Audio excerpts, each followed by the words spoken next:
কথার আঘাত তীরের আঘাতের চেয়ে অনেক বেশি কঠিন। আপনি তীর মেরে যদি সিনা ছেদা করে দেন, এটা ওষুধ দিয়ে হয়তো ঠিক করে ফেলা যাবে, আর মনে থাকবে না, একদিন শুকিয়ে যাবে এই কাটা। কিন্তু কাউকে কথা দিয়ে যদি আপনি আঘাত দেন, কোনো দিন সে সেটা বলবে না। এই জন্য কথা বলার সময় আপনি 1000 বার ভেবে বলবেন কি বলছেন। একটা কথা রিপিট দিতে সবাই পারে, কথার পরে কথা বলতে যে কেউ পারবে, যার মুখ আছে সে পারবে, কিন্তু ব্যক্তিত্ববান এবং জ্ঞানী ব্যক্তিরা রিপিট যেখানে সেখানে দেয় না। কারণ কথার জাকাত হচ্ছে, জ্ঞানের জাকাত হচ্ছে মূর্খের কথা সহ্য করা। কথা বলেন ঠিক কিনা? জ্ঞানের জাকাত কি? মূর্খের কথা সহ্য করা হচ্ছে জ্ঞানের জাকাত। ইমাম আবু হানিফা রাহমাতুল্লাহ আলাইহি বলছেন, পৃথিবীর সব মানুষকে আমি হারাতে পারবো ডিবেট করে, কিন্তু কোনো মূর্খ যদি আমার সাথে প্রতিযোগিতায় লিপ্ত হয়, আমি তাকে হারাতে পারবো না, আমি হেরে যাব। অহংকার সফলতাকে জায়গায় শেষ করে ফেলবে। এই জন্য খুব ভয় লাগে আমাদের, খুব ভয় লাগে, অনেক ভয় লাগে কোন সময় আমার আচরণে অহংকার চলে আসছে। খুব ভয়ে ভয়ে থাকি। আগে আমাদের মনে হতো যে আমার সামনে এত মোটরসাইকেল, এত মানুষ, এত কিছু, আরে আমি এত কিছু, এমন একটা ব্যাপার চলে আসতো। যেদিন আমি ওই মিশরের ইমাম শারাবি, তাফসীরে শারাবির লেখক, যার ঘরের জানালায় ইমাম হুসাইন রাদিয়াল্লাহু তাআলার রওজা মুবারক বরাবর জানালা আছে, ওই জানালায় যতবার উনি পর্দা দেন, পর্দাটা পড়ে যায় অটোমেটিক। উনি একবার কম্পারেটিভ রিলিজিয়নের উপরে ডিবেট করেছে মিশরে, দুই ধর্মের মধ্যে কোন ধর্ম সেরা, ইসলাম এবং অন্য ধর্ম। উনি যুক্তি দিয়ে, দলিল দিয়ে প্রমাণ করেছেন ইসলাম বেস্ট, এবং সবাই বিচারকরা মেনে নিয়েছেন ওনার যুক্তিকে। এরপর সবাই ওনাকে নিয়ে লাফাচ্ছে, আরে আপনি তো অনেক বড় মুফাসসির, অনেক বড় জ্ঞানী, আপনার মতো জ্ঞানী পৃথিবীতে নাই। তাকবীর দিচ্ছেন, কাদের উপরে তুলে নিচ্ছেন। উনি লোকজনের ফাঁক দিয়ে হঠাৎ দৌড়ে গিয়ে নিজের গাড়িতে উঠে ড্রাইভ করে চলে গেছেন মিশরের রাষ্ট্রীয় বাথরুমে, ওয়াশরুমে। সেখানে গিয়ে একটা বাথরুমে ঢুকে উনি দরজা লক করে দিয়েছেন। লক করার পর ওনার সাথে সঙ্গীরা ঘন্টার পর ঘন্টা দরজায় বাড়ি দেয়, দরজা খুলে না। অনেকক্ষণ পরে দরজা খুলে দেখে শেখ শারাবি কমেট, বাথরুমের কমেট নিজের হাতে ধুচ্ছেন, ধৌত করছেন আর কান্না করছেন। বলছেন, হুজুর আপনি এত বড় আলেম, এত বড় মুফাসসির, এত বড় মুহাদ্দিস হয়ে আপনি কমেট পরিষ্কার করছেন কেন? বলে আমার ভিতরে শয়তান ডিস্টার্ব করছে। তোমরা যখন আমাকে নিয়ে উপরে তুলে, মাথার উপরে তুলে যখন দুনিয়াতে আমাকে নিয়ে স্লোগান দিচ্ছিলে, তখন শয়তান আমাকে বলছিল, শারাবি তুই অনেক বড় কিছু হয়ে গেছিস, তুমি অনেক বড় কিছু হয়ে গেছো। আমি শয়তানকে বুঝাচ্ছি, না আমি কিচ্ছু হই নাই, আমি বাথরুমের কমেট পরিষ্কার করার যোগ্যতা রাখি, এর বেশি কোনো যোগ্যতা আমি রাখি না। এটা বলে বলে আমি আমার অহংকারকে মেরে ফেলেছি, আমি আমার শয়তানকে মেরে ফেলেছি।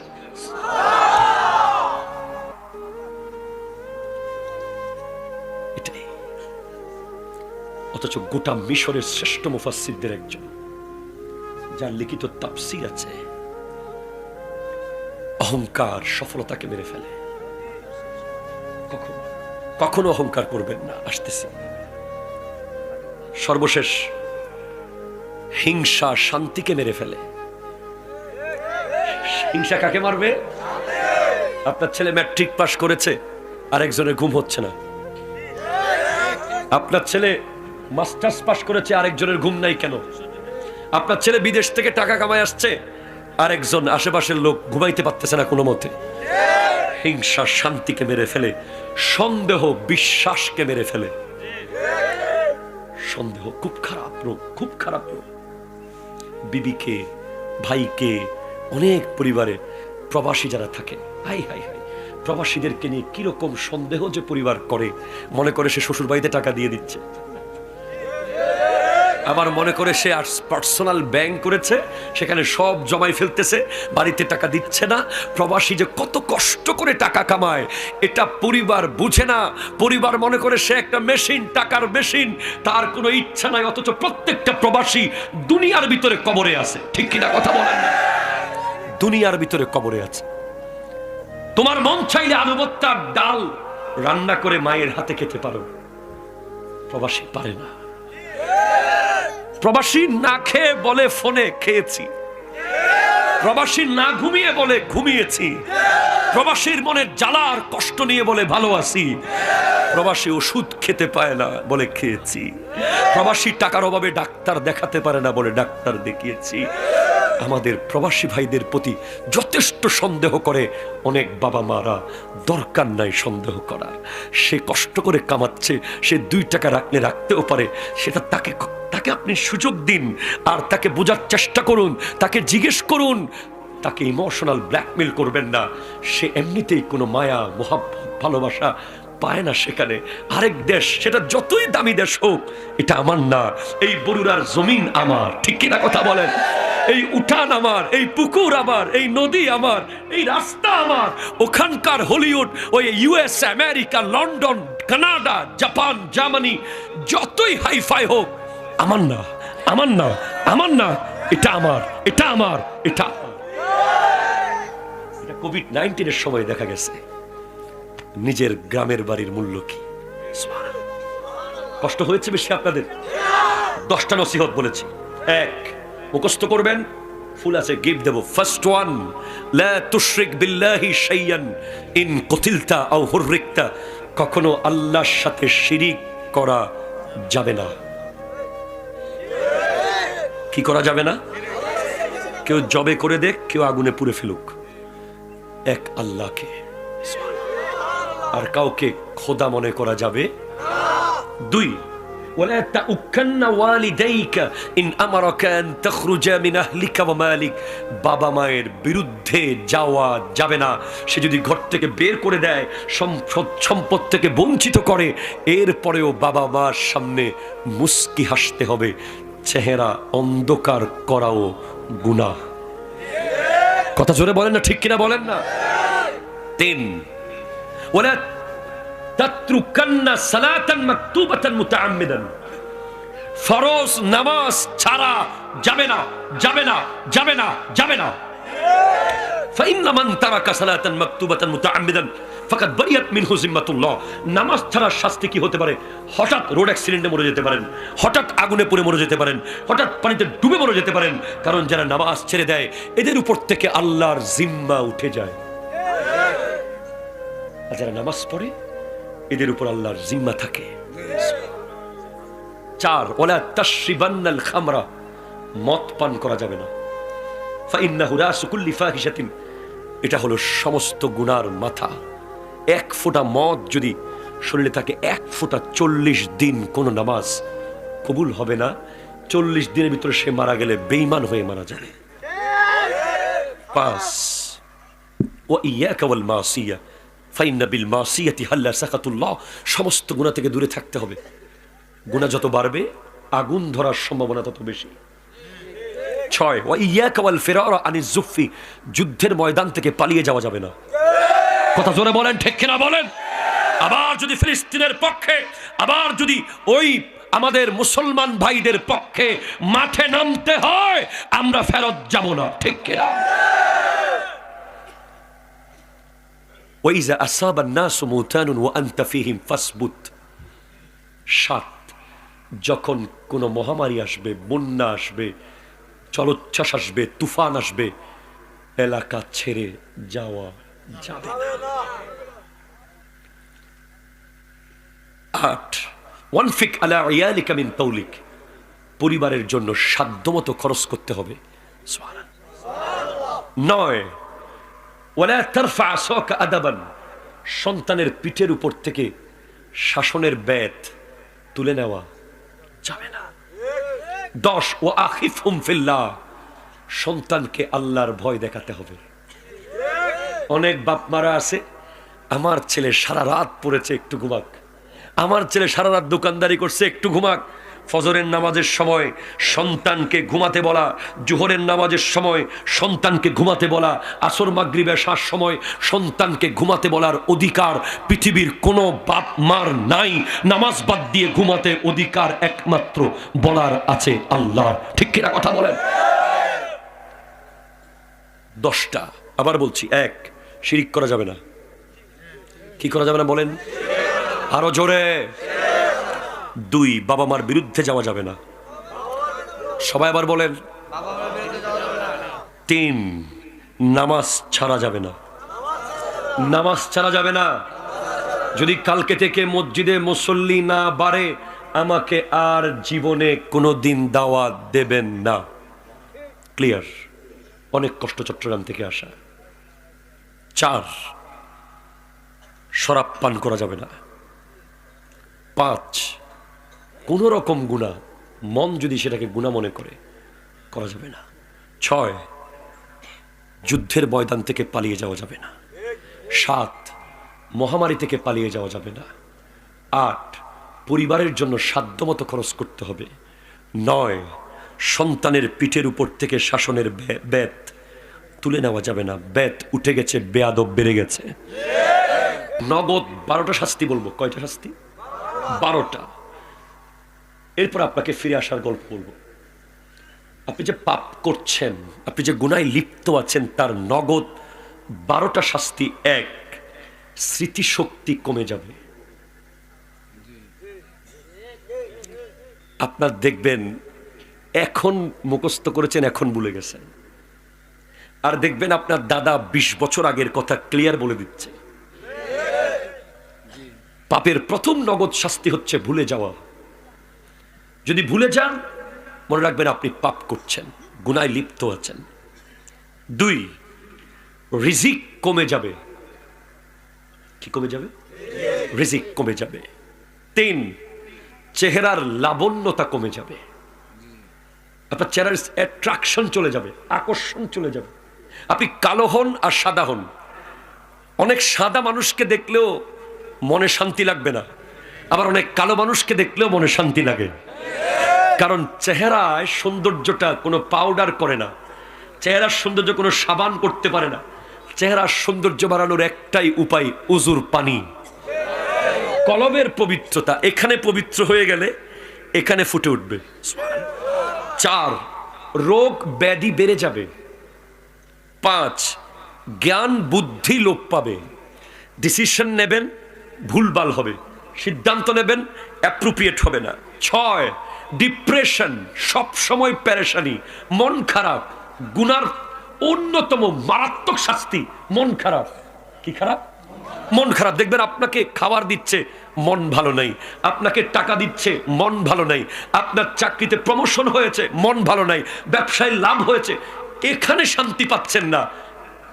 ঠিক কিনা? কথা ধরে বলেন। এরপরে 7, লজ্জা শরম চলে যাবে। যত গুনাহ করবেন তত লজ্জার পর্দা উঠে যাবে। আপনি এক সময় একটা বেগানা নারী দেখলে আপনি লজ্জায় দাঁড়াতে পারতেন না, কিন্তু গুনাহ করতে করতে আপনার লজ্জার পর্দা উঠে গেছে। এখন আপনি যাত্রার সামনে চলে যান, আপনি এক সময় মুরব্বী দেখলে সিগারেট ফেলে দিতেন। কথা বলেন না, ঠিক কিনা? এখন আপনি আর ফেলেন না। আপনি আগে মুরব্বী দেখলে মোটর সাইকেল থামিয়ে ফেলতেন, আর এখন আপনি থামান না। আগে আপনি মোটর সাইকেলের পিছে কোনো নারীকে বসাতে লজ্জা পেতেন, আর এখন আপনি পুরুষের মতো বসিয়ে চুল খোলা রেখে নারী নিয়ে ঘুরেন। ঠিক কিনা কথা?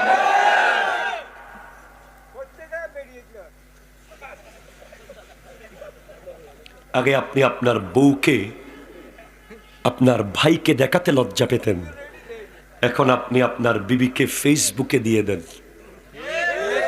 কথা বলেন না, ঠিক কিনা বলেন না? আমি একেবারে অ্যাপ্রোপ্রিয়েট জায়গায় যেতে চাচ্ছি।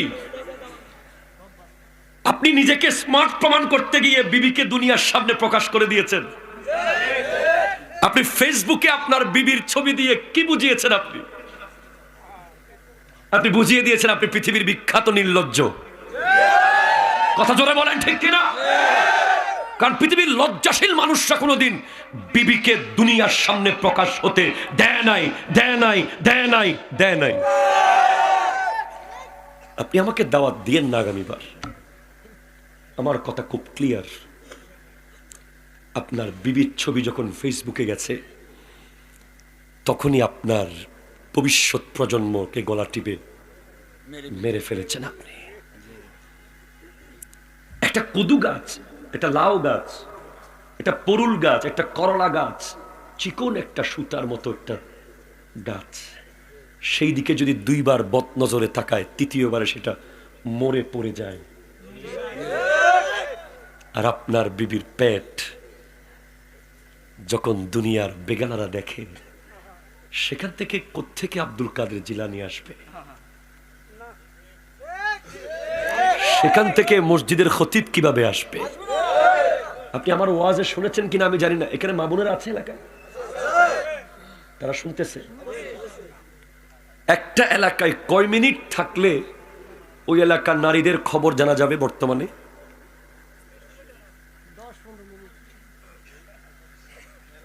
15 মিনিটে জেনে যাবেন যে ওই এলাকায় কার ঘরে কোন মেয়ে আছে, কার বয়স কত, কে বিয়ের উপযুক্ত, কে বিয়ের উপযুক্ত হয়নি, কে কলেজে যায়, কে স্কুলে যায়, কে পার্লারে যায়, কে বাজারে যায়। অথচ একটা মানুষের নাম আমি আপনাদেরকে বলবো, যিনি 12 বছর একটা ঘরের আন্ডারে ছিলেন, জানতে পারেন নাই ওই ঘরে মেয়ে আছে। তার নাম হলো আবু সালে মুসা জঙ্গি দোস্ত, যিনি হলেন আব্দুল কাদের জিলানী রহমতুল্লাহ আলাইহির বাবা।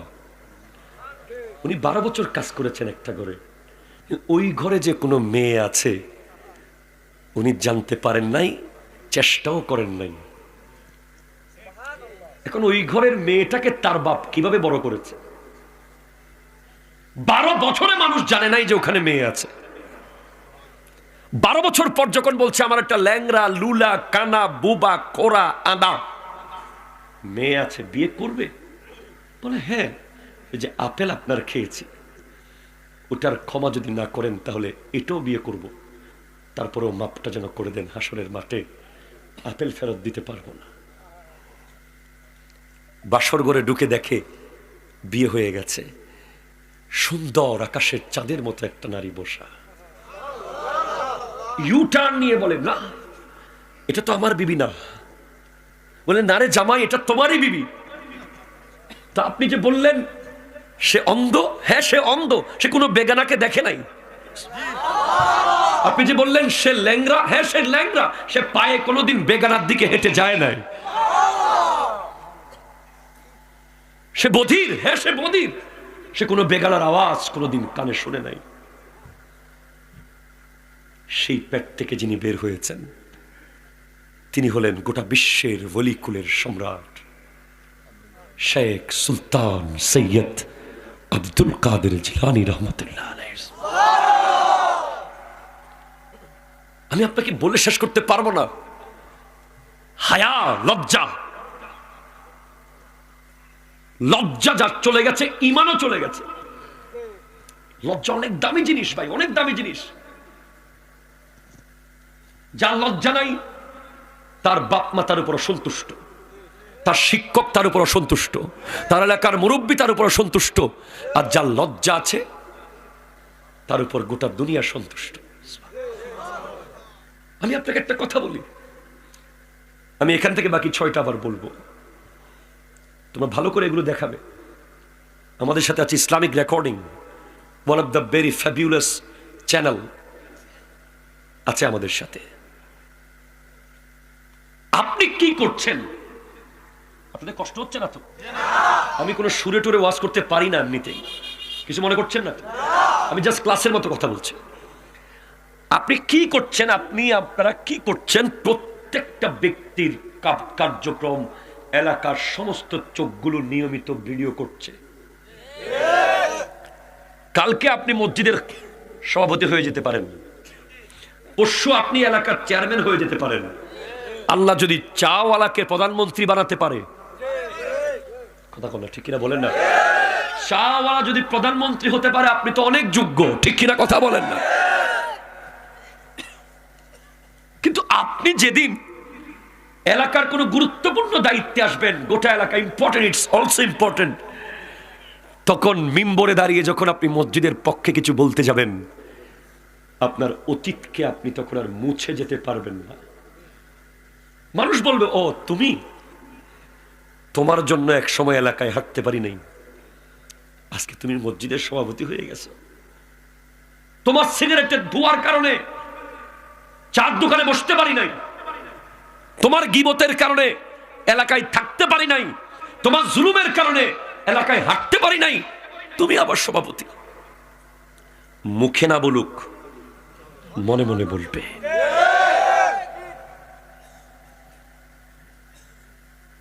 ওখানে না বলুক, জানাজা লাশের সামনে বলবে। মুখ আপনি বন্ধ করতে পারবেন না, ব্রেইন আপনি বন্ধ করতে পারবেন না। হয়তো লাশের সামনে লজ্জায় বলবে না, আরে ছেলেটা চলছিল ইহুদিদের মতো, ছেলেটা চলাফেরা ছিল খ্রিস্টানদের মতো, সারাক্ষণ বেগানার সাথে কথা বলতো, মসজিদে জীবনে দেখি নাই, জুমার নামাজে আসলে মনে হয় জেলখানায় আসছে, 2 রাকাত সালাম ফিরলে এমন দৌড় মারে মনে হয় জেল থেকে ছাড়া পাইছে। এই প্রত্যেকটা কথা কিন্তু জানাজা লাশের সামনে মানুষের ব্রেইনে ঘুরতে থাকবে।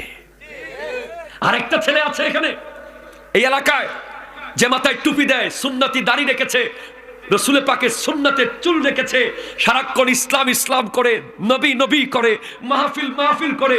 তার তেমন কোনো স্মার্ট বন্ধু বান্ধব নাই, সে কোনো হাইফাই পরিবারের ছেলে না। সবাই তারে কয় বেশি হুজুরগিরি দেখায়, বেশি হুজুরগিরি দেখায়। আর সে যখন মারা যাবে, মসজিদটা আজকে থেকে খালি হয়ে যাবে। ছেলেটা সবসময় আমাদেরকে মসজিদে ডাকতো, বুঝি নাই তার কথা কোনোদিন। হ্যাঁ, সেটাই সেটাই হবে। আমার নবী 40 বছর বয়স হলেই ওনার উপর কোরআন আসবে। উনি নবী নবী নবী, উনি দুনিয়াতে আসার আগেও নবী, উনি রূহ জগতেও নবী, এটা উনি জানেন। এরপরেও উনি শিশুকালে, যৌবনকালে, কৈশোরে 39 বছর পর্যন্ত এমন ভাবে জীবন যাপন করেছেন, পৃথিবীর কোন মনীষী, কোন কেউ 1 লাইন 30 সেকেন্ডের জন্য ভুল আমার নবীর জীবনে ধরতে পারে নাই। আমার নবী প্রমাণ করেছেন, আল্লাহ তুমি নবুয়ত প্রকাশ করার আগেই আমি শিশুকালে প্রমাণ করেছি আমি নবী, যৌবনকালে প্রমাণ করেছি আমি নবী, কৈশোরে প্রমাণ করেছি আমি নবী। কেন এত কষ্ট করতে হয়েছে? কারণ কেউ যদি বলে তুমি শিশুকালে তো এরকম মাঠে খেলতে, তুমি কিভাবে নবী? তুমি তো যৌবনকালে বন্ধু বান্ধব নিয়ে খেলতে গিয়েছিলে, তুমি কিভাবে নবী? এই প্রশ্ন যেন কেউ কোনোদিন আনতে না পারে। আমার যদি একটা শার্ট প্যান্ট পরা, মোটরসাইকেলে সানগ্লাস দেওয়া একটা ছবি যদি পৃথিবীতে থাকতো, আপনি যতই আমার ওয়াজ শোনেন ভিতরে একটা খটকা লাগতো, অন্তর থেকে আপনি যে শ্রদ্ধা এবং মায়া মমতা এটা আনতে পারতেন না। এটা আমার বাবা আমাকে বলেছে। আমার বাবা আমাকে ছোটবেলা থেকে একটা কথাই বলেছে, তুমি এমন ভাবে চলবে আজ থেকে 100 বছর পরেও যেন কেউ তোমাকে বলতে না পারে তুই তো এমন ছিলি। আমি চট্টগ্রাম বিশ্ববিদ্যালয়ে জেনারেল হিস্ট্রি থেকে অনার্স মাস্টার্স করেছি। আমার সব বন্ধুরা শার্ট প্যান্ট পরেছে, মাদ্রাসা ব্যাকগ্রাউন্ডের থাকলেও শার্ট প্যান্ট পরেছে। আলহামদুলিল্লাহ, আমি নিজের দিলের সাথে যুদ্ধ করেছি। আমি একদিনের জন্য শার্ট প্যান্ট পরি নাই বিশ্ববিদ্যালয়ে, কারণ আমি ভয় পেতাম যদি আমি একদিন দিনের দায়ী হই, কিছু হই, তখন যদি মানুষ আমাকে গ্রহণ না করে। এজন্য আমাদের স্লিপ অফ টাং হয়, আমাদের কথাবার্তার মধ্যে অনেক সময় আপনাদের অবাক লাগবে, এটা কি বলছে হুজুর, এটা ভিন্ন বিষয়। হাজার হাজার ঘন্টা কথা বললে মাঝে মধ্যে 2-1 শব্দ এদিক সেদিক হয়ে যায়। আর এই যুগে বেশিরভাগ ভিডিও কাটিং করে করে অনেক শব্দ পাল্টে দিয়ে আমাদেরকে প্রশ্নবিদ্ধ করার চেষ্টা হয়।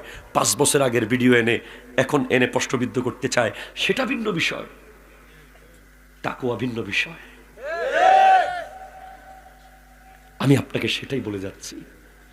আপনি কিভাবে মোটরসাইকেল চালাচ্ছেন, কিভাবে আপনার চ্যালেঞ্জার 5-এ আওয়াজ হচ্ছে, আপনি কিভাবে সেলুনে গিয়ে চুল কাটছেন, অ্যাটলিস্ট পরিবারের কেউ না দেখুক। সেলুনের যিনি চুল কাটছে উনি তো আপনার দিন কবুল করবে না। খাজা মাইনুদ্দিন চিশতি রহমতুল্লাহ একজন ব্যক্তি 90 লাখ মানুষকে মুসলমান বানাতে পারে, আমরা 17 কোটি মিলে আরেক কোটিকে মুসলমান বানাতে পারলাম না কেন?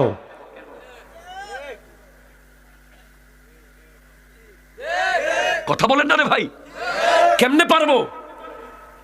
আপনি আপনার ভাইকে জাগার জন্য বাড়ি থেকে বের করে দিয়েছেন, কি আসলে করে দিছে নাকি? দরুদ শরীফ, আল্লাহুম্মা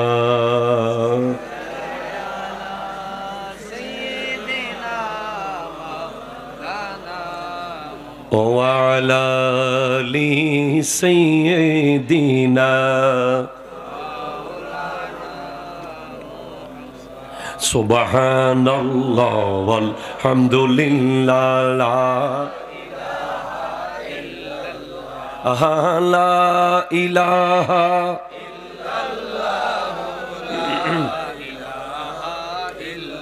সোনার মদিনা আমার প্রাণের মদিনা, সোনার মদিনা আমার সবই ভুলিব কিন্তু তোমায় ভুলিনি, ভুলতে পারি না, ভুলিনি, আর সবই ভুলিব কিন্তু তোমায় আর সম আল্লাহর চেয়ে দামি তুমি হও, খোদার সৃষ্টিতে তুমি শ্রেষ্ঠ ভূমি হও, আর সম আল্লাহর চেয়ে দামি তুমি হও, খোদার সৃষ্টিতে তুমি শ্রেষ্ঠ ভূমি হও, তোমার বুকে শুয়ে আছে শাহে মদিনা, তোমার না সবই ভুলিব কিন্তু তোমায় তোমার বুকে আমার নবীর কদম পড়েছে, তোমার বুকে জিবরিল আমিন সদা এসেছে, তোমার বুকে আমার নবীর কদম পড়েছে, তোমার বুকে জিবরিল আমিন সদা এসেছে, অদম বলে কেমন করে যাব মদিনা, অদম বলে কেমন করে সবই ভুলিব কিন্তু তোমায় চিৎকার দিয়ে বলেন না সুবহানাল্লাহ, জোরে বলেন। 6টা বলেছি গুনার ইনস্ট্যান্ট শাস্তি, নগদ শাস্তি। 7টা বলেছি। 8 নেক কাজে অনীহা, ভালো কাজে যখন আপনার অনীহা লাগবে, নামাজে যখন অনীহা লাগবে, কোরআন তিলাওয়াত করতে অনীহা লাগবে, সমাজের খিদমত করতে অনীহা লাগবে, দান সাদাকায় অনীহা লাগবে, আলসেমি লাগবে, ইচ্ছে করবে না, বুঝবেন এটা অলসতা না, এটা গুনার নগদ শাস্তি। এরপরে শরীরের দুর্বলতা, খুব কম সময়ে দুর্বল হয়ে যাবেন। এরপরে মানসিক শান্তি নষ্ট হয়ে যাবে, ঠিক কিনা কথা জোরে বলেন। এরপরে মানুষের অন্তরে আপনার যে ব্যক্তি গুনায় লিপ্ত থাকবে তার জন্য মানুষের অন্তরে ঘৃণা জন্ম নেবে। কি জন্ম নেবে বলেন না? ঘৃণা। লাস্ট সর্বশেষ 12 নম্বর হলো অন্তর কঠিন পাথর হয়ে যাবে। এই 12টা আলামত যদি আপনি দেখেন যে আপনার চেহারার সৌন্দর্য কমে গেছে, আপনার স্মৃতি শক্তি কমে গেছে, আপনার রিজিক কমে যাচ্ছে, রোগ ব্যাধি বেড়ে যাচ্ছে, জ্ঞান লোপ পাচ্ছে, সবসময় হতাশা কাজ করছে, এরপরে লজ্জা শরম কমে গেছে, মানসিক শাস্তি কমে গেছে, নেক কাজে অনীহা জন্মেছে, শরীর দুর্বল হয়ে গেছে, মানুষ আপনাকে ঘৃণা করছে এবং অন্তর কঠিন পাথর হয়ে গেছে, বুঝবেন আপনি গুনায় লিপ্ত আছেন, লিপ্ত আছেন, লিপ্ত আছেন।